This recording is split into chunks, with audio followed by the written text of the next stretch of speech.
పురంధరేశ్వరి జగన్మోహన్ రెడ్డికి తన పవర్ చూపించిందా? ఢిల్లీ కేంద్రంగా పురంధరేశ్వరి తిప్పిన చక్రానికి జగన్మోహన్ రెడ్డి కూసాలు కదలబోతున్నాయా అంటే అవునని సమాధానం ఇస్తున్నారు కొంతమంది రాజకీయ విశ్లేషకులు.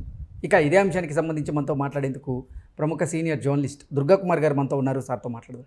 సార్ నమస్తే. సార్ నమస్కారం కృష్ణ గారు, మన వీక్షకులు కూడా నమస్కారం. సార్, మొదటిసారి పురంధరేశ్వరి జగన్మోహన్ రెడ్డికి తన పవర్ చూపించిందని ఢిల్లీ కేంద్రంగా పురంధరేశ్వరి గారు తిప్పినటువంటి చక్రానికి జగన్మోహన్ రెడ్డి కూసాలు కదలబోతున్నాయి అంటూ ఒక వార్త ఇప్పుడు సోషల్ మీడియాలో చక్కర్లు కొడుతూ ఉంది.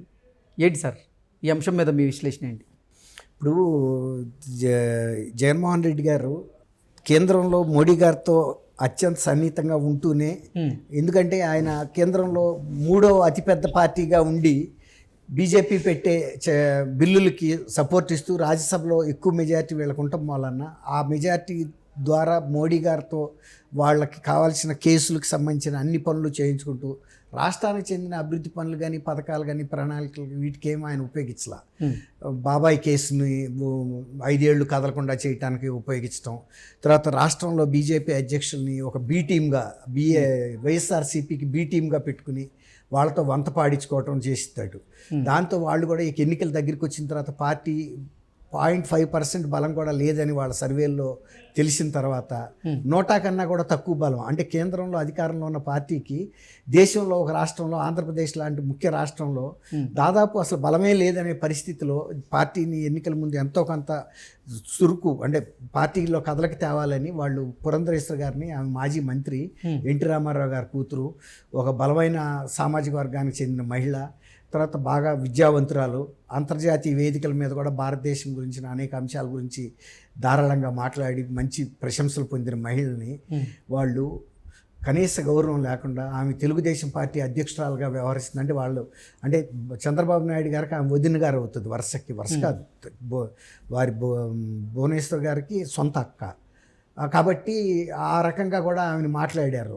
ఆమె తెలుగుదేశం ప్రయోజనాల కోసం పోరాడుతుంది, బీజేపీ గురించి కాదు అని. అట్లాంటి పరిస్థితుల్లో ఆమె ఎదుర్కొని ఆమె ఇక్కడ జరుగుతున్న అవకతవకలు, ముఖ్యంగా ఇసుక కుంభకోణం, లిక్కర్ కుంభకోణం, తర్వాత మైన్స్ కుంభకోణం, ఇవాళ ఎన్నెన్ని కుంభకోణాలు జరుగుతున్నాయో, తర్వాత ఇవన్నీ కూడా ప్రభుత్వ దృష్టికి తీసుకెళ్లడంతో ఉక్కిరి బిక్కిరి అయ్యి వాళ్ళు అప్పుడు రాక కేంద్రం దృష్టికి తీసుకెళ్ళిన వాళ్ళు ఎవరు లేరు. ప్రధాని దృష్టికి కానీ, షా గారి దృష్టికి కానీ, నడ్డా దృష్టికి కానీ, తర్వాత సుప్రీంకోర్టుకి కూడా ఆమె సుమోటోగా లేఖ రాశారు.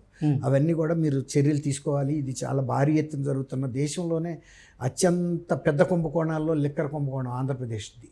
ఇవన్నీ తీసుకురావడంతో వాళ్ళకి పురంధరేశ్వరి గారిని ఏ విధంగానైనా సరే దెబ్బ కొట్టాలనే ప్రయత్నం మీద ఆమెని వ్యక్తిగత దూషణకు కూడా దిగారు.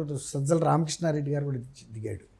దిగేటప్పటికి ఆమె కూడా ప్రభుత్వం మీద ఇంకా కొంచెం పట్టుదలగా పెరిగి, అసలు ప్రభుత్వంలో పోలీసు అధికారులు రేపు ఎన్నికల్లో అక్రమాలు చేయటానికి ఎవరెవరిని వీళ్ళు పావులుగా ఉపయోగించుకుంటున్నారు, ఎవరెవరితో ఒక ఒప్పందానికి వచ్చారు, ఎవరు రాష్ట్ర ప్రభుత్వానికి తొత్తులుగా వ్యవహరిస్తున్నారు, 32 మంది మీద ఆమె ఫిర్యాదు చేసింది ప్రభుత్వానికి, కేంద్ర ఎన్నికల సంఘానికి. వీళ్ళ మీద ఎట్టి పరిస్థితుల్లోనూ వీళ్ళు కనుక ఉంటే స్వేచ్ఛగా ఎన్నికలు జరిగే పరిస్థితి లేదని, దాని మీద కేంద్రం కూడా ఎంక్వైరీ చేసుకున్న తర్వాత కేంద్ర ఎన్నికల సంఘం దాదాపు ఒక 4 ఎస్పీలను తీసేశారు, ఒక ఐజీని తీశారు, పక్కకు తప్పించారు, తర్వాత ఒక డిఐజీని రఘురామరెడ్డిని తప్పించారు, ఇంకో ఫకీరప్ప అని ఒక ఆయన, వీళ్ళందరినీ కూడా ఎన్నికల విధుల నుంచి తీసేసి పోలీస్ పరిశీలకులుగా సుదూర ప్రాంత రాష్ట్రాలకు ఇచ్చారు.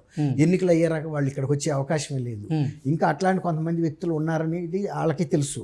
ఇప్పుడు వాళ్ళని అందరినీ కనుక తీసేస్తే వీళ్ళు వేసుకున్న ప్రణాళిక ఏదైతే ఉందో వీళ్ళందరినీ ఉపయోగించుకుని అసలు ఇతర పార్టీల పోలింగ్ బూతులు రాకుండా ఒక రకమైన బీతావాహ పరిస్థితులు సృష్టించడానికి పోలీసులు సహకరించాలనేది ఒక స్కీము.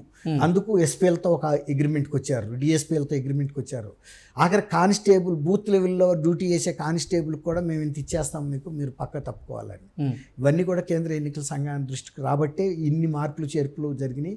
ఆంధ్రప్రదేశ్లో జరిగినన్ని మార్పులు ఎక్కడ కూడా రాష్ట్రంలో ఇతర రాష్ట్రాలు ఎక్కడ కూడా జరగలేదు. కాబట్టి ఇప్పుడు మీరు అన్నట్టు ఆయనకు ఊహించిన షాక్ ఏంటంటే ఇలాంటి మార్పులు జరుగుతాయి అన్నది అసలు ఆయన ఊహించలే. ఇంతమంది ఉన్నతాధికారులని తీసేయగలుగుతారని. ఎందుకంటే వీళ్ళు ఎప్పుడు మనకి అంటే మన చేతి కింద పనిచేశారు బీజేపీ అధ్యక్షులు. అందులో మోడీ గారితో నాకు ఇంత సన్నిహిత సంబంధాలు ఉండే, మేము అనేక బిల్లులకు సపోర్ట్ చేశాము, తర్వాత నా దగ్గర డబ్బు ఉంది, అనేక ఎన్నికలకి ఫండింగ్ ఇచ్చాను అనే ఒక అహంభావంతో ఉన్నాడు. కానీ ఆయన కళలన్నీ కూడా కళలుగా మారిపోయినాయి. ఇంకా ఎవరెవరిని తీస్తారో తెలియని అయోమయ పరిస్థితి నెలకొంది. తీసేసిన వాళ్ళని కూడా ఇక్కడక్కడ వేయలే వాళ్ళని. అస్సాము, పశ్చిమ బెంగాల్, ఇంకా ఎక్కడెక్కడో నార్త్ ఈస్టర్న్ స్టేట్స్కి వేశారు. కాబట్టి ఇంకా కొంతమంది కూడా వెళ్ళిపోతే నా ప్రాణాలకు దెబ్బతింటుంది అనేది. రెండోది ఏంటంటే ఆయన ఈ వాలంటీర్ వ్యవస్థను బాగా నమ్ముకున్నాడు. వీళ్ళు వాలంటీర్ వ్యవస్థని అందరినీ బలవంతంగా రాజీనామా చేయమని ఒత్తిడి తెచ్చారు. తర్వాత జగన్మోహన్ రెడ్డి గారు అతి తెలివితేటలు చూపించి నే గనక అధికారంలోకి వస్తే మొదటి సంతకం మీ పునర్నియామకం మీదనని. అది వాళ్ళకి ఎలా వినపడిందంటే మీ ఉరి శిక్షకి అమలు అన్నట్టు వినపడింది. వాళ్ళు పదవిలో ఉండగానే ఆ పోస్టులో మళ్ళీ పునర్నియామకం అనే ప్రశ్న ఎందుకు చెబుతున్నాడు ఈయన? ఎంత దుష్ట ఆలోచన. వాళ్ళు వెంటనే గ్రహించి మనం ఇతను దీనిలో పడకూడదు ట్రాప్లోను. మనం అప్పటికి వాళ్ళు కొంతమంది మూకుమ్మడి రాజీనామాలు చేశారు. ఇక వాళ్ళందరూ ఇక గ్రూపులుగా ఏర్పడి సెల్ ఫోన్లో ఎవరు రాజీనామా చేయొద్దు, మన ఉద్యోగాల్లో మనం ఉందాం. ఇందులో చంద్రబాబు నాయుడు గారు 10,000 ఇస్తానని, ఇంకా కొంచెం ఉద్యోగ భద్రత కల్పిస్తానని, 10 వేళలు తగ్గిస్తానని, తర్వాత మా పార్టీ కార్యకర్తలుగా మీరు పనిచేయాల్సిన అవసరం, ఇలా అనేక ఇచ్చాడు వరాలు. దాంతో వాళ్ళు కూడా ఇతనికి దూరం అయిపోయారు. రేపు వాళ్ళు గతంలో ఒప్పుకున్నట్టు బూత్ లెవెల్లో ఉండి అందరినీ వైఎస్ఆర్సీపీకి ఓట్లేయమని ప్రభావితం చేసే పరిస్థితిలో లేరు. ఎందుకంటే ప్రభావితం చేస్తే కనుక జగన్మోహన్ రెడ్డి గారు మళ్ళీ రేపు వచ్చిన తర్వాత సంతకం పెడతాడని నమ్మకం ఏమంటే చెప్పకుండానే తీర్చాడు కదా. ఎంత కాంట్రాక్ట్ వర్కర్లకైనా షోకాజ్ నోటీస్ తీయాలి, ఒక 2 నెలల నోటీస్ అన్నా. సడన్గా మీరు ఎవరు లేరు అని చెప్పేశాడు. మళ్ళీ వస్తే ఆయన సంతకం పెడతాడంట. అందరూ ఏమనుకున్నారంటే 3 రాజధానుల మీద సంతకం పెడతారనుకున్నారు. 2 నెలల్లో పెడతాను. ఎందుకంటే ఆయన మొదటి నుంచి చెబుతుంది 3 రాజధానులు అని కదా. ఇంతవరకు 3 రాజధానులు కాదు, ఒక రాజధాని కూడా లేకుండా చేసాడు కదా. ఇవాళ ఆయన దిగేళ్తా కూడా అమరావతి రాజధాని ఉంచానని అన్న చెబుతున్నాడా? అంటే 3 ప్రాంతాల ప్రజల్ని నచ్చేట ముంచాడు, 3 నదుల్లో ముంచాడు.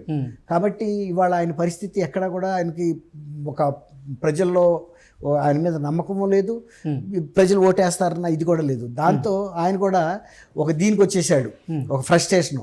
ఎటాగు నేను గెలిచేది లేదు కాబట్టి నేను చేయదలుచుకున్న కార్యక్రమాలన్నీ చేసేద్దాము, ఏదైనా సరే.